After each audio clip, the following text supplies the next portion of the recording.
I remember a very, very specific experience. I was driving down the road and I needed to use the bathroom. And if you've ever been in a car when you need to use the bathroom, it's not very fun.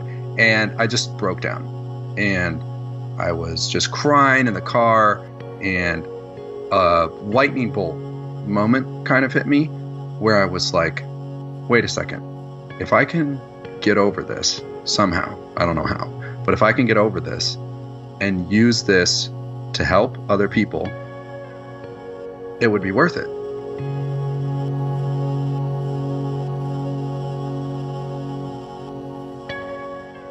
Well, Nathan Ohlson, mate, we're in different time zones. You're over there in the beautiful United States of America. Thanks for joining me today, mate. Yeah, absolutely. I'm stoked to be here. Yeah. Now, I've heard your voice quite a bit, and I've never spoken to you face to face. This is COVID safe face to face, right? Yeah, by a couple thousand miles. Yeah. Where are you, mate? I'm in Los Angeles, California. Excellent. Wow, LA, awesome. I know a few people there. That's a good part of the country, I reckon. It is. It's nice. Can't really do much still. We're still pretty locked down here, but yeah, it's all right. Right. It's fun. So Nathan, mate, we have quite a bit in common, although, you know, totally different stories as well. You were diagnosed with Crohn's disease. You're now living unhindered by that disease. And you've just launched a podcast, the Chronic Warrior podcast. So that as well. And, I knew I had to get you on. I heard a little about your story and heard some of your episodes. I thought, mate, he's a guy that is worth talking to. Now, we're going to go into a bit of the pillar, I guess, the big pillar of overcoming disease, which is up here. Right. More so. Well, it's a holistic approach, right? But the mindset. Yeah. Which yes. You're big on. Can you tell the listeners, just give us a bit of a brief about what you do? Sure, absolutely. Thanks again. I'm stoked to be on here. I'm really enjoying, as I've started this podcast, connecting to other people that are similarly minded. It's just been so much fun. So thanks again for what you're doing here too. Pleasure. Man. I was diagnosed when I was 17. I was pretty healthy up until that point. I started getting a little bit of sickness, but I thought I was just getting more colds when I was about 15. And then at 17, I lost 30 pounds in about 30 days, which I was 6 foot, 155 pounds to start with. So I was already a scrawny little kid. I did not have it to lose. When they brought me in for the colonoscopy, they had to wheelchair me around because I couldn't stand up. They said I had ulcerative colitis first, and then they switched the diagnosis to Crohn's disease. They put me on 80 milligrams of prednisone, and that actually worked. I don't know if you've ever been on prednisone before. Yeah, I have, yeah. But that stuff is potent. Yes, and it does what it's meant to do, right? It does. So I gained some weight back. I thought I could just go back to my normal life because I'm 18 years old now. I want to go to college, do some things. And for about a year, that's what happened. And then it didn't anymore because you're not supposed to stay on prednisone. Apparently, I'm not a doctor, but they kept on trying to get me off prednisone, and I was tried on about a dozen different medications, and nothing worked. Some of them made me worse. Some of them didn't really do anything, and I always found myself flaring, and the only thing that would pull me out was prednisone. Yeah. And when I say flaring, I mean 30 plus bowel movements a day. I'd be down for a month, not able to work, not able to do anything. And this lasted till I was about 24, 25. I was fortunate enough my aunt and uncle owned a vegan health food store. So I was brought up around a lot of healthy nutrition and things like that. And I was a gymnast and a basketball player. So I was working out. I loved working out. And I got certified as a personal trainer actually when I was 24. So in that process somewhere, and this is where I think a lot of people kind of get lost, I was doing the nutrition honestly pretty well, and I was doing the exercise pretty well, which is what everyone was saying to do. It's like, oh, that's the cure-all, and I wasn't getting better. I was still just super, super sick, which is obviously very frustrating, and I don't know if you experienced this, but I got very depressed, had a lot of anxiety. And that was weird for me because I'm not a depressed person. I was super happy growing up, had a great childhood. I didn't even know I was depressed until later on. But around 26, no, it was 24. Sorry. I was at personal training school and I met another person who also had Crohn's disease, and I was on Remicade at the time. Okay. And they said to me, I don't know if this is true or not, but they said to me, "Oh, you need to get off Remicade. That gave me arthritis." Now, I don't know if that's true or not, but it scared me enough to be like, I'm 24. I don't want arthritis on top of Crohn's disease. I need to figure this out pronto.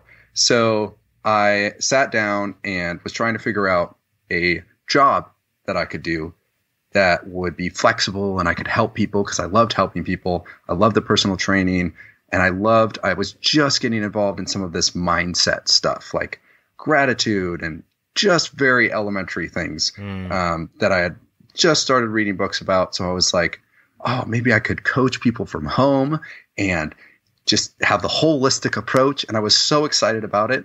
And I wrote down the term life coach. And I was so naive to coaching that I thought I'd like coined the term. so then I go Google life coach. Obviously did not coin the term, but that led me to enrolling in a life coaching course to get certified as a life coach. I thought I was just the bee's knees at coaching after 6 months. I was not. It was more, that course was more for me than anything else. So over the course of the next, when am I 31 now, 7 years, I've taken, I don't know, a dozen different courses on coaching, nutrition, fitness, read probably a book every couple of weeks in the area, and just become obsessed with it because I was really sick and I wanted to get better. And frankly, I can tell you the biggest change I saw was when I changed this. And I'm not saying that you can just change this and ignore your health and your fitness and your sleep and all these other components, like you said, and have said on this show, it's a holistic, whole body, whole human approach.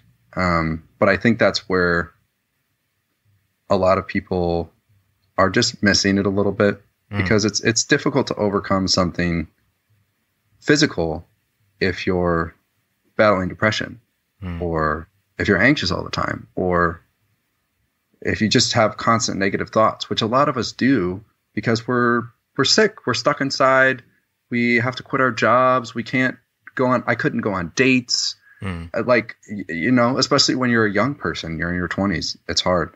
So that's kind of a brief synopsis. Thanks for sharing, mate.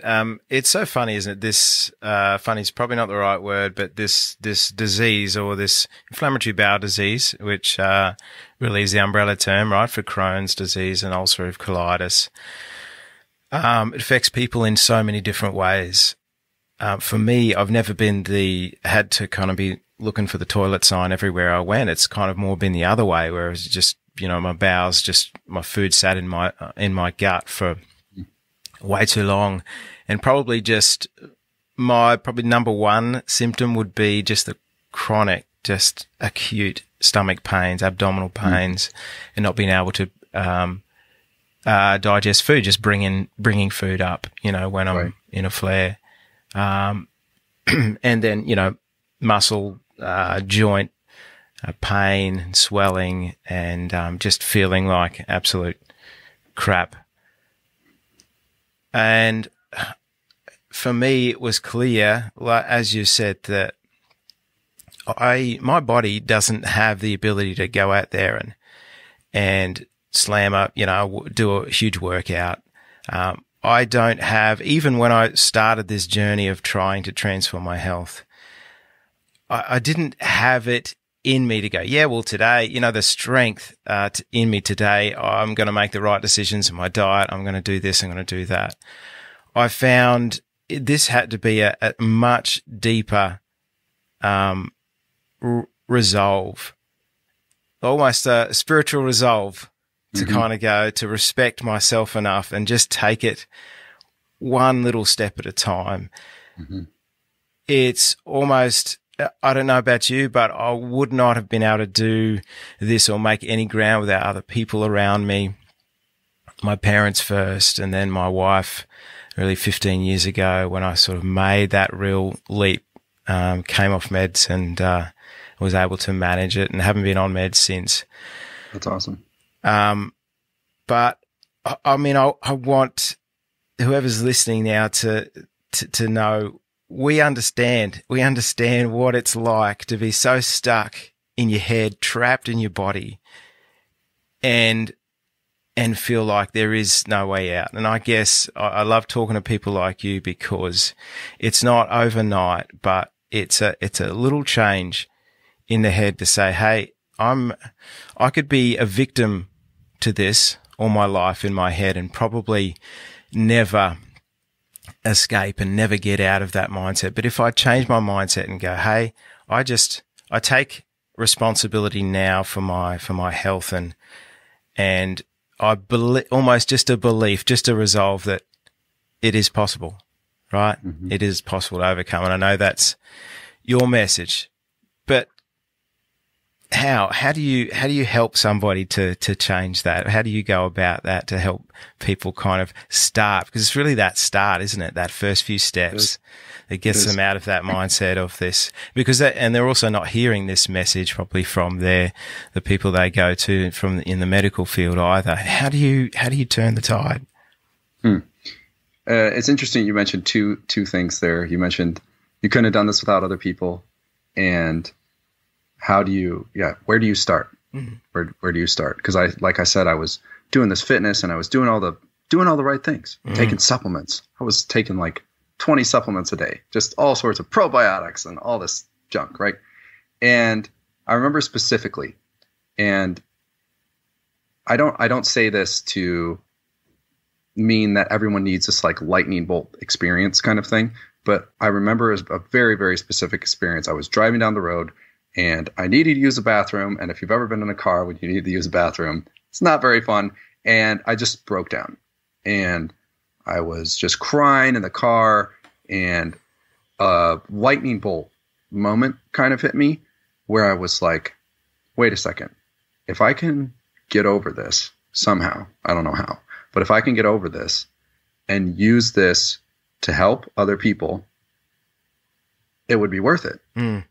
Because up until that point, I was blaming God. I was like, why does this happen to me? I'm a good kid. I was making excuses. I was totally the victim. I was like, why does this happen to me? This has no reason. I've always eaten healthy, or whatever excuse I was making at the time. And that shift for me changed everything, really, because I started to view this illness as something that could help other people. And when I got really run down or felt like giving up, whatever that means, I kept going. And eventually I got to the point, I think I made a decision shortly after that where I was just like, I'm never going to give up. I'm just never going to give up. Because to me, when people say, oh, I want to give up, what does that mean? What do you mean? I don't think most of us are wanting to leave this earth or anything. We're just saying, I want to give up.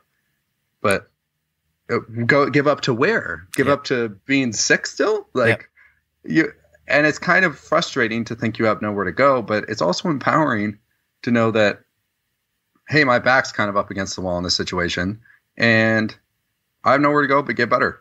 So might as well try, because right now I'm sick 6 months out of the year and can't even go on a date without running to the bathroom. And I don't really want to live like this. So let's go. And I mean, it takes time, but I think that initial finding a reason why, especially beyond yourself, if you can, will absolutely help motivate you towards getting there. And because a lot of us, I think at least I used to make out plans and make out all these elaborate goals, and I'd have pages for days and be perfect about my diet for 2 weeks and get everything right. And then bam, I would break down. I would run out of willpower and I'd binge on donuts and ice cream or, whatever. I just completely lose it. But once I made that decision, it was like, okay, I don't care if this takes me 10 years. It doesn't matter. I'm going to figure it out. And that gives you a little bit of a sense of peace, and you can do a lot. You can do a lot in 10 years. You can do a lot in 10 years. So I think trying to approach it in a way of, I'm going to just change as a human. I'm going to do whatever it takes to get better because I'm tired of living like this. Whatever that looks like for you or whoever's listening, because it's different for everybody. But if there was a starting point that I would recommend, it would be there. And you have to do some digging. You have to do some work, and you have to sit down with a journal. I don't know how many journals I have with notes and scribbles and, all the thoughts, just full of stuff that at the time I thought was a waste of time. But I was really uncovering a lot of baggage and a lot of things that I needed to get rid of in order to get better. So this, in your intro to your podcast, the Chronic Warrior podcast, giving another plug to that, mate, because I definitely recommend my audience check that out, particularly those who have experienced IBD and have lived with that disease, or people who, it's that you've got to focus on that, but it's also, there's some real gold there for people wanting to overcome any sort of health challenges that seem out of reach, right? I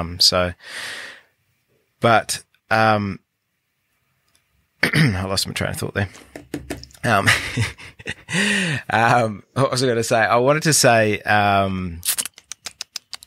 this is one of my challenges, mate. I get this brain fog where I'm like, I go to my head as to where the words are meant to be, and there's just nothing there, right?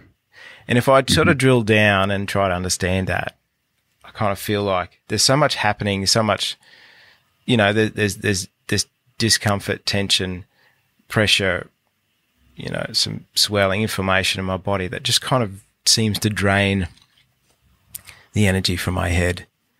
Absolutely. And is that something you experience as well, and others you've sure. Yeah, right. Yeah. I even when I'm not flaring, for a long time, I would get fevers every night. I had brain fog.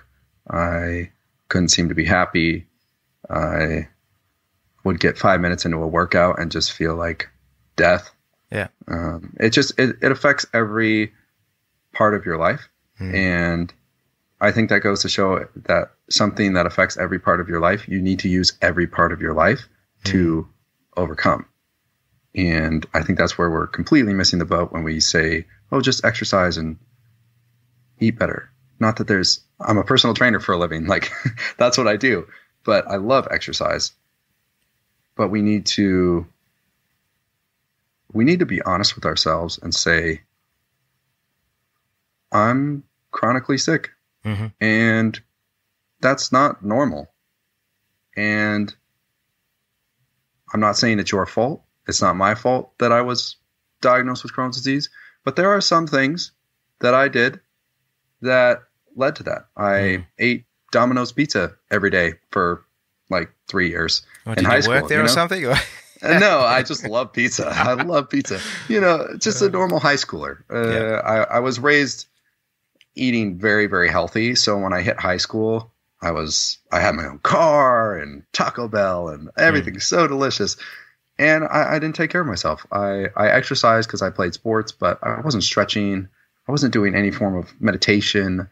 I wasn't reading anything or feeding my mind with anything good.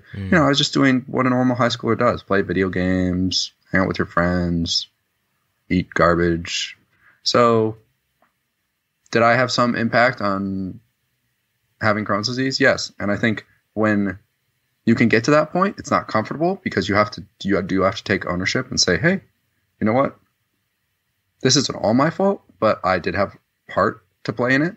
Then you can also turn around and say, okay, now I have a part in my healing, because I think that's something that the medical community, no offense to doctors, they're just doing the best they can. But telling someone, like they told me, who was 17 years old. I woke up from my colonoscopy and my dad was sitting there and he was talking to my dad and he said, your son has severe Crohn's disease. He'll never get over it. He'll be on drugs the rest of his life. Mm. And that's what I woke up to at 17. We can't be doing that to people because, first of all, it's not true. Mm. And second of all, it removes you of responsibility. And if you get removed of responsibility for your own health, you're in trouble. Yeah. You're not going to do anything because you don't think you can. Yeah.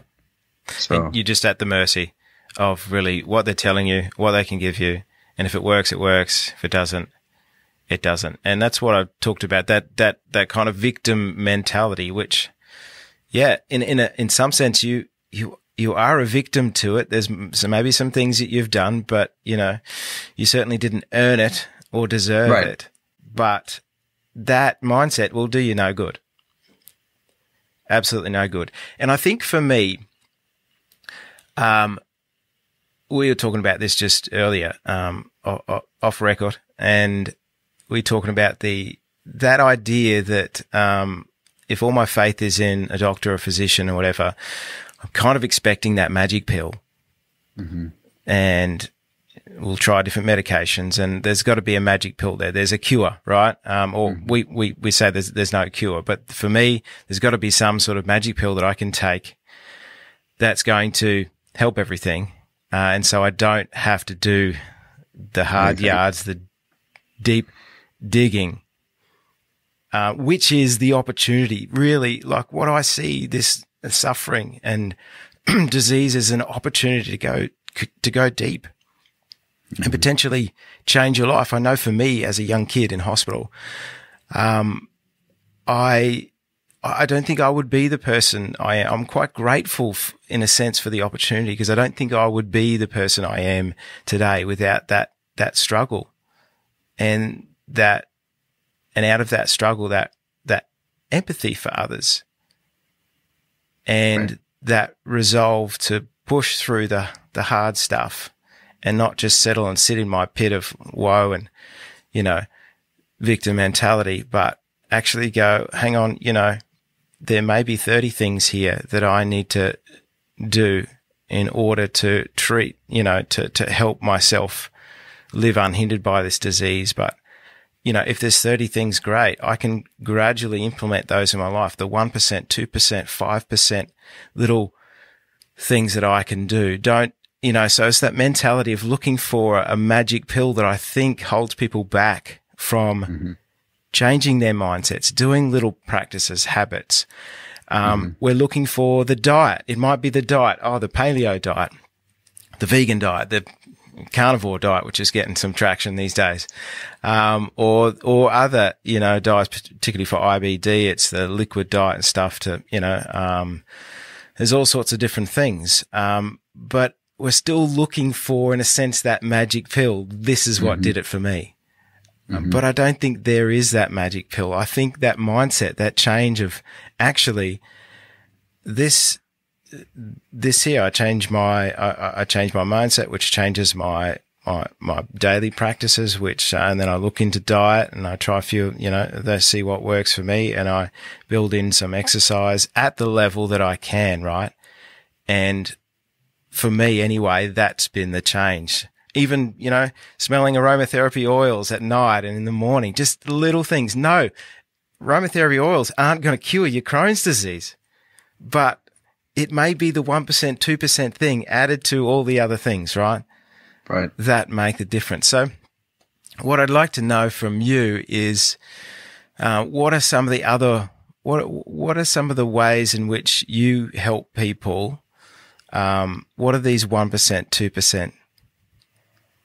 Things that you help people to implement, and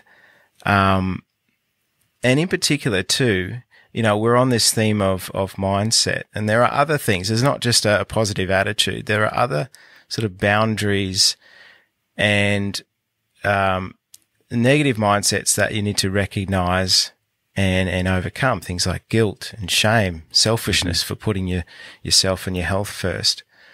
So can you speak a little bit about how you go about some of these things that you go about, how to transform somebody's health? Oh man, big question. Yeah, it is. Isn't it? Yeah, so No, it's fine. You just mentioned guilt and shame, and selfishness. I'll start there. I think a lot of people, we have selfishness backwards. Taking care of yourself and getting better is not selfish. You need to do that in order to serve people. And what you said about not having a magic pill and being grateful for this illness, I am so grateful for this illness. There's no way I would have found coaching, which is absolutely my passion, or personal training.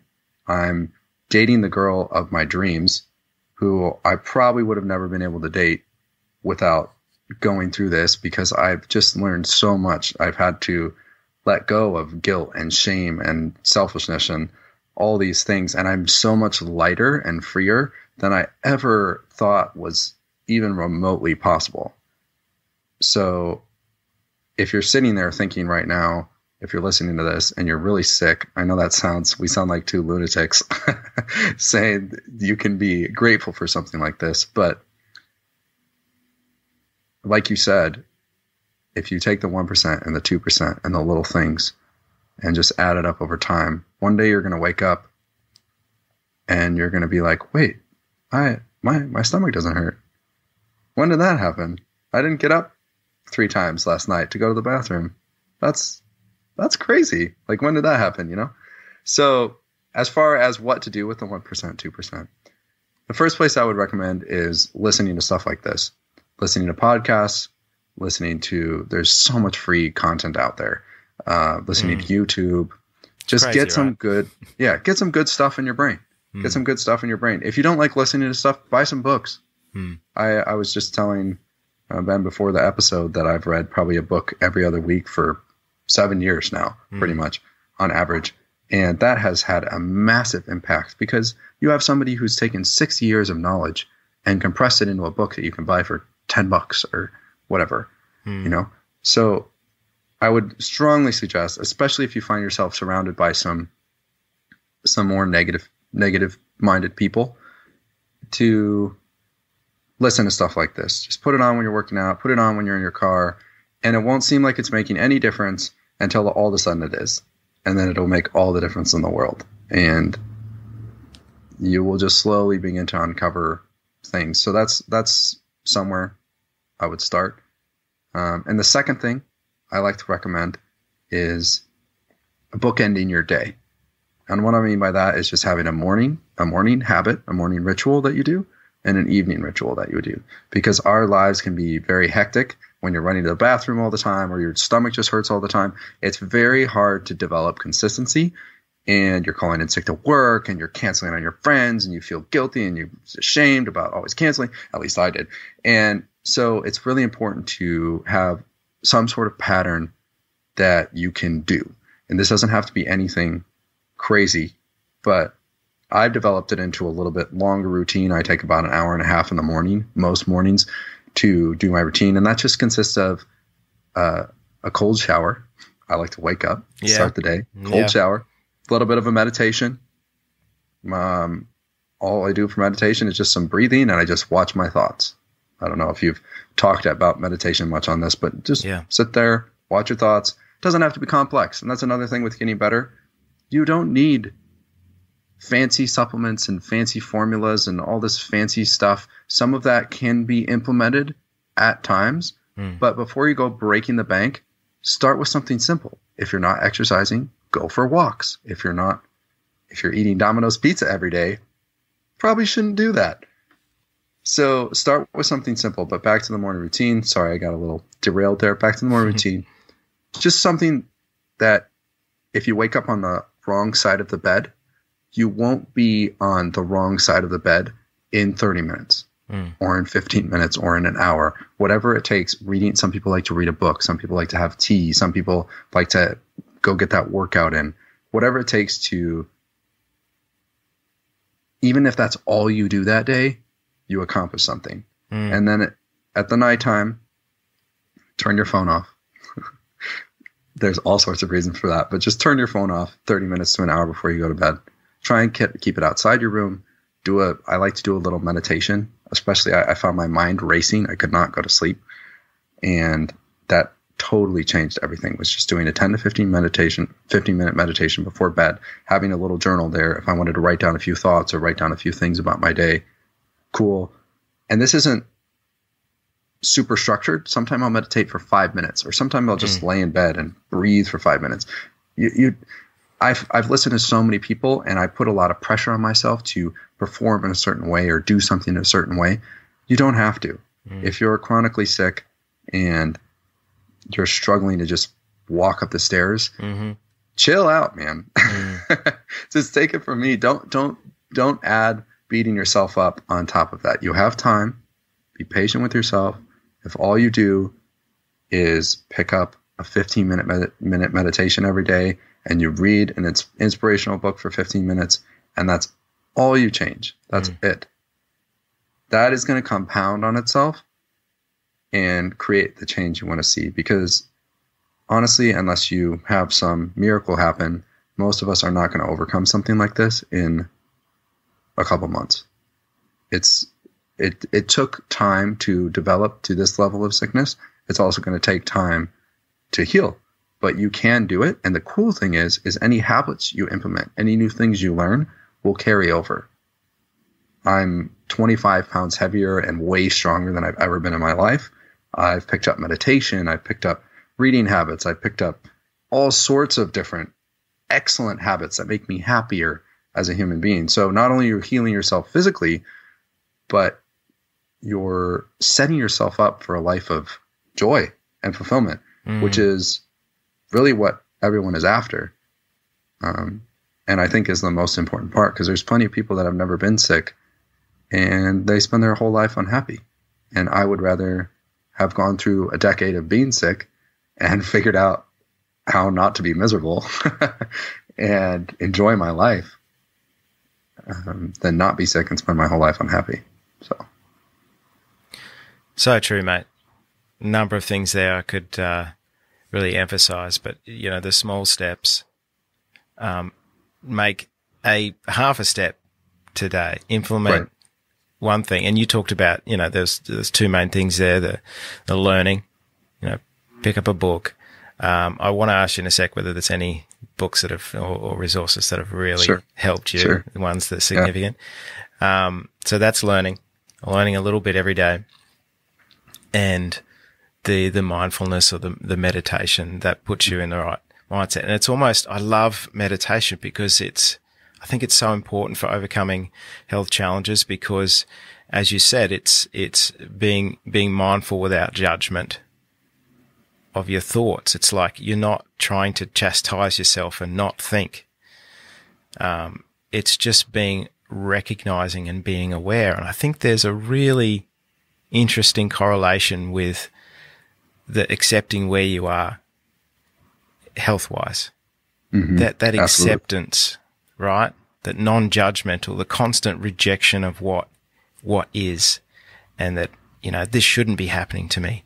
I should be able to go and get the pill from my doctor that's going to treat this. I can't. This is not fair. All this sort of stuff. Yeah, it's not fair. That's life. It's not fair. It's not meant to be fair. It is what it is right now. And I think meditation for me has helped me to take that non-judgmental approach and the observer approach to so many other aspects of my life, particularly the illness. I wake up some mornings and I'm like, got, just random bloody swelling in my, limbs. And it's like, what is going on? What is that? Why? There's no explanation. I get that. But if I sit there and get really discouraged and go, this shouldn't be happening to me, it snowballs into a very bad day, right? But if I sit there and even acknowledge and even use pain in your body as a object of observation and meditation, that sounds strange, but it flicks that switch between rejecting and calling something bad and not wanting to be here, present in life, in the moment, because that's where life is, right? But just observing, and that small shift has really helped me. So it's really awesome to hear that it's helped you too. that's great, mate. So yeah, would there be any resources that's really helped that you commonly would recommend to others to start with, or something that's been really significant, and maybe a speaker or a book or another podcast? Tony Robbins was honestly the first place I started. He's just very good at helping people take responsibility, like you were just saying, and get out of that victim mentality and teach you how to move your body and kind of some little hacks that you can use almost, and then some just major changes in the way you're thinking. I listened to him every day for 3 years. And then you start talking like the person you're listening to. And I would hear things coming out of my mouth when I was talking to my friends, and I'd be like, wait, do I really believe that? And you adopt their beliefs. Yeah. So Tony Robbins, if you don't like him, there's so many coaches. One of my favorite podcasts. Seriously. Yeah. One of my favorite podcasts is The Model Health Show with Sean Stevenson. Phenomenal, very well researched on fitness, nutrition, every aspect of health you could possibly imagine. So if you're looking for more of a health focus, and he does talk about some mindset stuff, I would strongly recommend that. If you're looking for more mindset stuff, someone like Tony Robbins, I listen to Brendan Bouchard. I mean, there's so many different coaches out there. My whole Instagram feed is literally just coaches, coaches and fitness people. So that's awesome, man. You're feeding that mindset. You're feeding your spirit with those things that you need to do the journey. You have to, because there's so many people saying you can't do it, and I've never had really too many people tell me I couldn't do it. I had a lot of people saying, "Oh, you should just accept where you're at. Why are you fighting so hard? Like, why are you trying so hard to get out of this? The doctor said it's not possible to cure, like, what are you doing?" And they were just loving me. These are just friends who cared about me, who didn't know any better. But if you continue to listen to them, you're just going to get dripped on until you believe that you can't get better. And I don't want to be sick the rest of my life. And I don't think anybody listening to this wants to be sick the rest of their life either. No. So amazing. Do what it takes. Yeah. Yeah. And I think summarizing what we've been talking about, use this opportunity in a sense that you have, use it to dig deep and go somewhere as a person. There's no other choice really. You can stay where you're at and stay in that victim mentality, which you almost have an entitlement in a sense to do. I get it. Right. Yeah. You do. Yeah. You absolutely. You have the best excuse in the world. Yeah. Yeah. But here's your opportunity.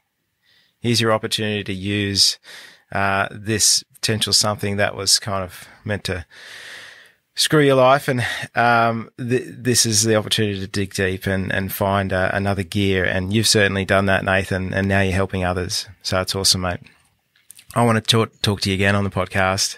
I'd love to get into absolutely. This was so much fun. Other areas, but all the best with the Chronic Warrior Show, mate. Thank you. Thank you. I'm having a blast. And if I'll put the link in the show notes. Do you have a website or anything? Yeah, just NathanOhlson.com. Cool. And then Instagram, Facebook, all just at Nathan Ohlson. So I'm out there.